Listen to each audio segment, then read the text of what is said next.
बब्बल जी, आपकी समस्या का एक हल मिल गया है। मिल गया? हाँ, अब आप फिर से एक आम इंसान बन पाएंगे। अच्छा, लेकिन कैसे? आपको बस एक बार मेरे हाथ पर काटना है। और तुम्हारे हाथ पे काटने से मैं फिर से इंसान बन जाऊंगा? हाँ, आप पहले काटिए तो सही, बाकी सब मैं आपको बाद में समझाऊंगी। नहीं, एक मिनट। मैं एक इच्छाधारी नाग हूँ। अगर मैं तुम्हें काटूंगा तो तुम पर जहर नहीं चढ़ेगा? चढ़ेगा। और फिर भी तुम, इच्छा जहर है, ग्लूकोज नहीं है। चढ़ाने के लिए कह रही हो, तुम मर सकती हो। नहीं मरूंगी बब्बल जी, आप निश्चिंत रहिए। अरे इच्छा से कैसे तुम कह सकती हो? बब्बल जी आप अच्छा देखिए, मेरे पास एक प्लान है। हम पूरे परिवार के साथ नागुमी देव के मंदिर जाएंगे, वहां जाकर उनसे माफी मांगेंगे। मुझे पूरा यकीन है ऐसा करने पर वो हमें जरूर माफ कर देंगे और आप फिर से काम इंसान बन जाएंगे। एक मिनट, ऐसा करने से हमें नागुमी देव माफ कर देंगे, ये तुम्हें किसने बताया? बब्बल जी वो मैं आपको बाद में बता दूंगी ना। नहीं, अभी बताओ। बब्बल जी, आप जानते हैं ना, मैं नागुमी देव की भक्त हूँ। मेरी श्रद्धा है उन पर। हर अच्छे बुरे हालातों में उन्होंने मुझे संभाला है। शादी के बाद मुझे उनका दर्शन करने जाना था, लेकिन नहीं जा पाई। कहीं ना कहीं इसलिए वो मुझसे नाराज है। ठीक है, तो हम दोनों जाते हैं। नहीं बब्बल जी, हम सब जाएंगे, वो भी नागुमी देव के मुख्य स्थान पर। और हम बाकी घर वालों से क्या कहेंगे? हम उन्हें क्यों लेके आए हैं? कोई ना कोई बहाना बना लेंगे बब्बल जी। आप वो सब छोड़िए, पहले मेरे हाथ पर काटिए। नहीं, मैं ऐसा नहीं करूंगा। क्यों नहीं करेंगे बब्बल जी? ये करना जरूरी है, आपको मेरी कसम है। मैं ऐसी कोई कसम में नहीं मानता जो तुम्हारी जिंदगी को खतरे में डाल दे।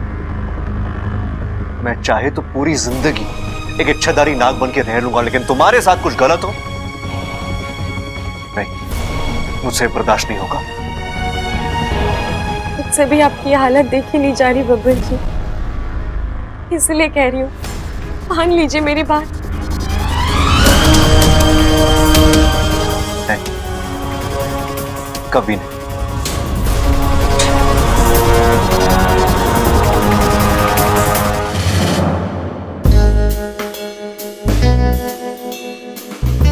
खामोखा अम्मा के पीछे पड़ा था। वो तो बेचारी शादी करके दूसरे घर से इस घर में आई है। दादी तो उससे पहले से इस घर में है, सीनियर है। ये नागिन हुई तो चेक करता हूं।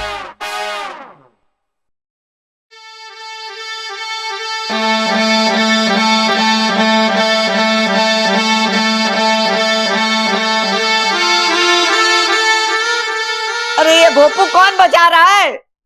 असर हो रहा है प्रबल, असर हो रहा है। तू इधर आ। अरे मेरे कानों पे अत्याचार क्यों कर रहा है तू? अत्याचार ना दादी, जांच कर रहा हूँ, जांच। जांच? कैसी जांच?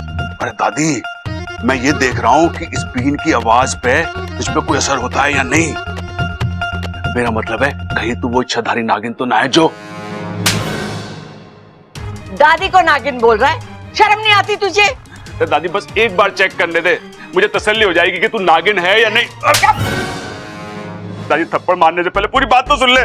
बोल, क्या बोलना चाहता है तू? बोल। ना दादी, आज ना, कल बताऊंगा, कल।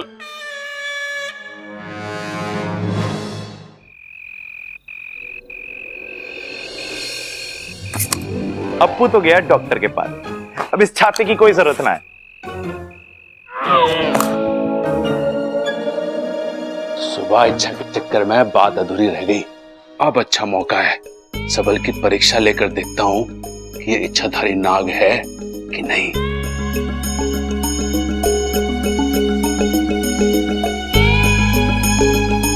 छोटे, मैंने तेरे लिए एक नया घर खरीदा है। घर? मेरे लिए अलग से?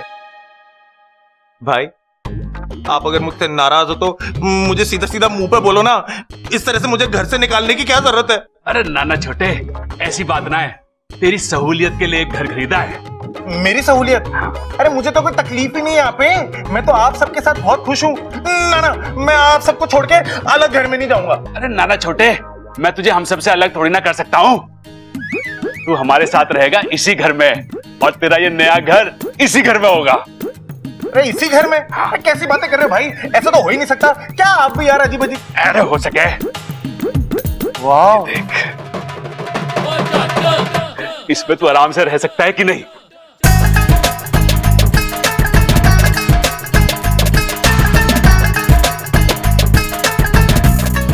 चंदन भाई, चंदन की खुशबू ही तो मेरी कमजोरी है। तुझे पसंद आ रहा है ये घर? छोटे, अब एक काम कर, तू इसमें बैठ जा और चिंता मत कर, मैं ये बात किसी से नहीं कहूंगा। क्या नहीं बताओगे? अरे यही कि तू दो दो रूप ले सकता है। थैंक यू भाई, आप अपनी आंखें बंद कर लो, मैं अपने नए घर में चला जाता हूँ, ठीक है? हाँ, आंखें बंद ठीक करो है। करो करो करो। अब खोलो। छोटे, अरे छोटे, कहाँ है तू छोटे? भाई मैं बक्से में हूँ, अपने नए घर के अंदर। ओ, अच्छा, कैसा लग रहा है? तू खुश तो है ना? हाँ भाई, मैं बहुत खुश हूँ, बहुत सारी जगह है यहाँ पे, बहुत मजा आ रहा है, मन कर रहा है पूरे दिन यहीं पे रहूं बस मैं अपने नए घर में। इसका मतलब सबल भी इच्छाधारी नाग है और मुझे आज तक पता ही नहीं था। हे भगवान, हमारा घर नागों से भरा हुआ है। दूध पिएगा? दूध इस वक्त?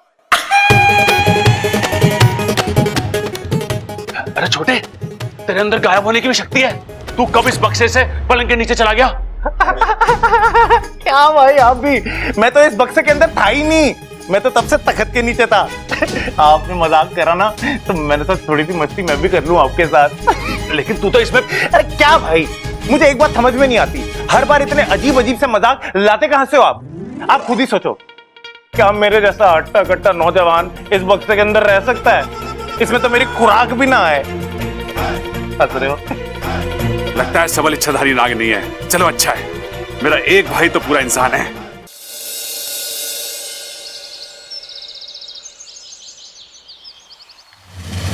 चल जल्दी कर वाकू, मेरे पास ज्यादा वक्त नहीं है। अपना सबसे तेज जहर इस दूध में छोड़ दे। एक बार फिर सोच लो इच्छा, अब तुम्हारे पास तुम्हारी शक्तियां नहीं है, तुम अब एक आम इंसान हो, इतना तेज जहर तुम कैसे? प्यार में बहुत ताकत होती है वाकू, जहर तो क्या, मौत भी उसके सामने दम तोड़ सकती है।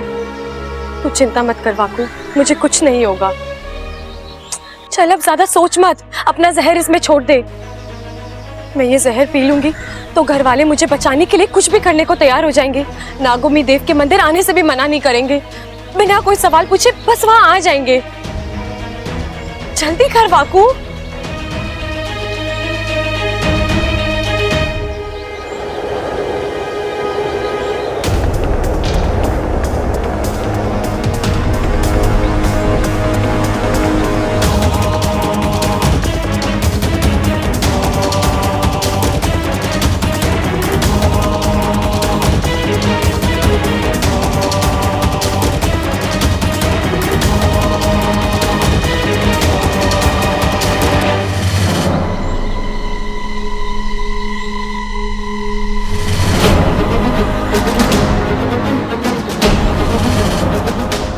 तुम ठीक हो?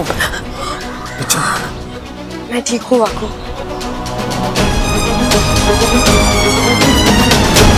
खड़क, तेरा कुश्ती का मुकाबला कैसा रहा? कैसा क्या रहा, मैं जीता। 102 किलो के पहलवान को पछाड़ा मैंने।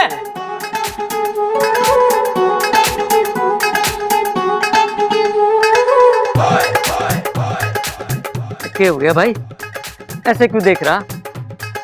अपने बाप को कभी पहले ना देखा क्या तूने? एक नई नजर से देख रहा हूँ पिताजी। अच्छा, जरा मैंने भी तो बता, तेरी नई नजर में कौन हूँ मैं? नाग। नाग? अपने बाप को नाग कह रहा तू? तो फिर शुरू हो गया। गुरु, अरे नाना, आप सब बड़ों के होते हुए मैं गुरु कैसे बन सकता हूँ? मैं तो छोटा ही भला हूँ, मैं तो बस। भाई गुरु नहीं, शुरू शुरू। खड़क, इन दोनों को चुप करा वरना मैं तेरा सर फोड़ दूंगी। अरे भाई चुप हो जाओ, वरना तुम्हारे चक्कर में हमारा सर फूट जाएगा। चुप हो जाओ, चुप हो जाओ। ए माँ, ये इच्छा कहाँ है, दिखाई नहीं दे रही। किसी काम से बाहर गई है, आती होगी। अच्छा अच्छा, अरे भाभी, अरे मेरा दूध नहीं आया, गर्म नहीं हुआ क्या अभी तक? लाई चाय हाँ दे, ये लो। अरे यो छोरी इसी घर की सैके।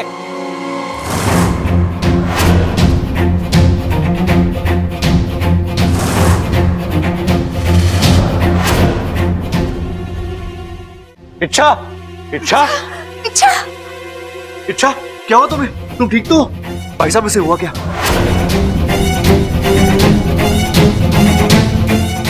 चक्कर वक्कर तो ना आ गया इसे? नाजी सांप ने डस लिया इसको।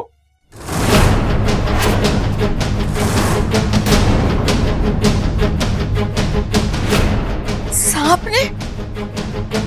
प्रबल, जल्दी से डॉक्टर को फोन लगा। हाँ दादी। बाबा छोरी को अंदर ले चल।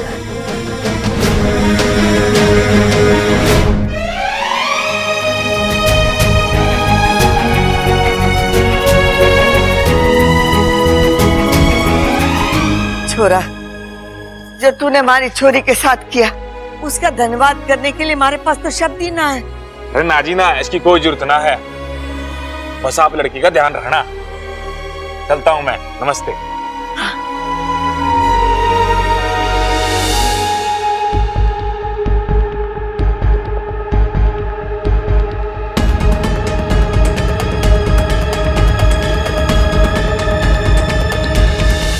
डॉक्टर साहब, अब कैसी तबीयत है छोरी की?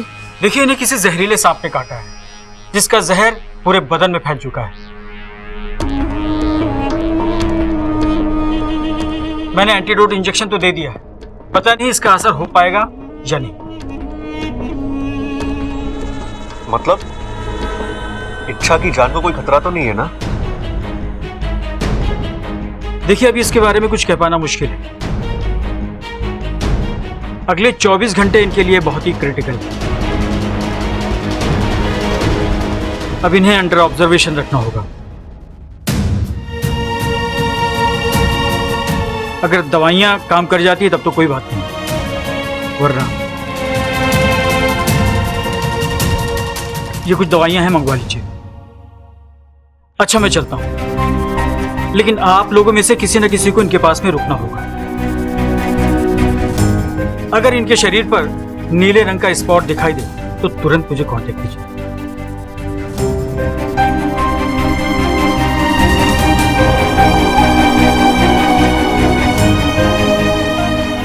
सबल, ये दवाई लानी है सबल। चल चल। डॉक्टर साहब, ऐसी कोई दवा ना है जिसको देने से जिस्म का पूरा जहर निकल जाए और इच्छा बच जाए। देखिए, इसीलिए मैंने उनका ब्लड सैंपल ले लिया है, जिसे लैब में भेजकर तुरंत रिपोर्ट मंगवा लेता हूँ, जिससे हमें ये पता चल जाएगा कि किस किस्म का जहर है और कौन सी दवाई देना है। आप कुछ भी करिए डॉक्टर साहब, मेरी बहू को अच्छा कर दीजिए। देखिए, आप फिक्र मत कीजिए, मैं अपनी ओर से पूरी कोशिश करूंगा और आई होप कि वो बिल्कुल ठीक हो जाए।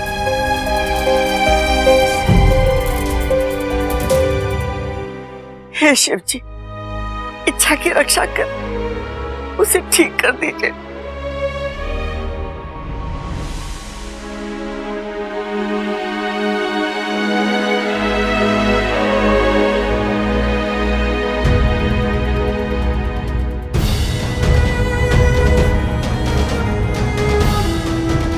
कर ली अपनी मनमानी।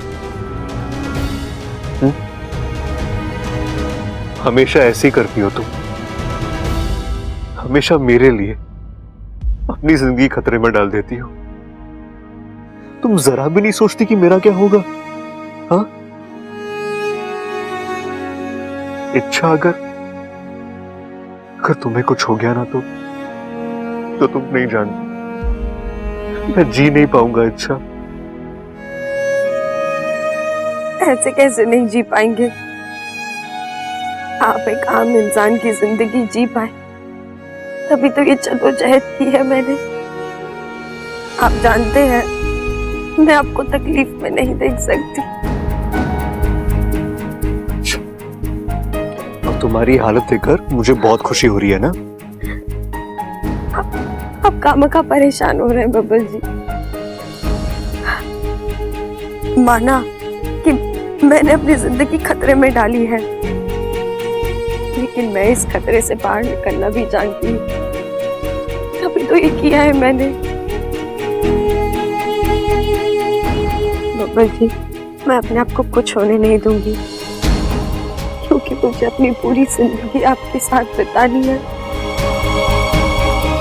वो तो हम जरूर बताएंगे। अच्छा, मैं तुम्हें कुछ नहीं होने दूंगा। बताओ मुझे, वो मंदिर का है, मैं तुम्हें ले चलता हूँ। सिर्फ मुझे नहीं बब्बर जी, पूरे परिवार को ले जाना होगा। आप पहले सबको मना लीजिए, फिर मैं आपको मंदिर का रास्ता बताती हूँ। ठीक है।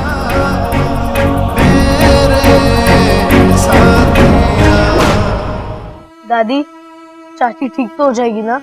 हाँ छोरा, जरूर ठीक हो जाएगी। बबल, इच्छा की तबीयत कैसी है? जैसी थी वैसी है दादी। अरे छोरे, तू चिंता मत कर। डॉक्टर साहब इच्छा का ब्लड सैंपल लेकर गए हैं ना, वो टेस्ट करके तय करेंगे कि इच्छा को कौन सी दवाई देनी है और कैसा ट्रीटमेंट देना है भाई? पिताजी, डॉक्टर को अपने हिसाब से इलाज करने दीजिए, लेकिन इच्छा खुद भी इस बीमारी का एक इलाज जानती है और उसे पक्का यकीन है कि वो उस इलाज से ठीक हो जाएगी। तो बता ना छोरा, किस बात की देर कर रहा है? इच्छा को ठीक करने के लिए हम कुछ भी कर सकते हैं। दादी, इच्छा कह रही थी कि हम सबको एक साथ नागोमी देव के मंदिर जाके उनसे प्रार्थना करनी होगी।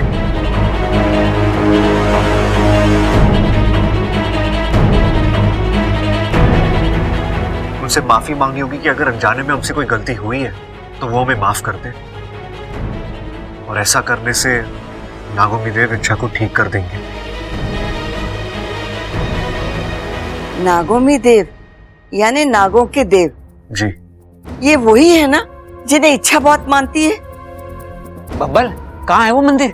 पिताजी, वो भी इच्छा को ही पता है। अच्छा, आप अंदर आइए ना प्लीज, आइए। चल।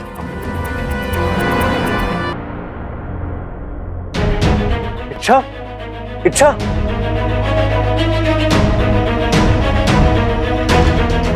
ये नीले दाग, इसका मतलब जहर फैल रहा है। दादी, इच्छा की हालत बिगड़ रही है।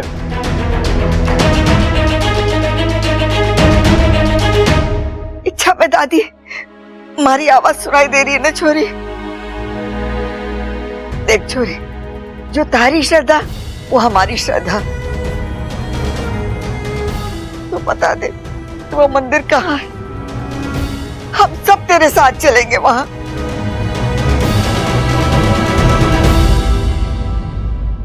दादी, दादी, वो मंदिर नागिस्तान में है।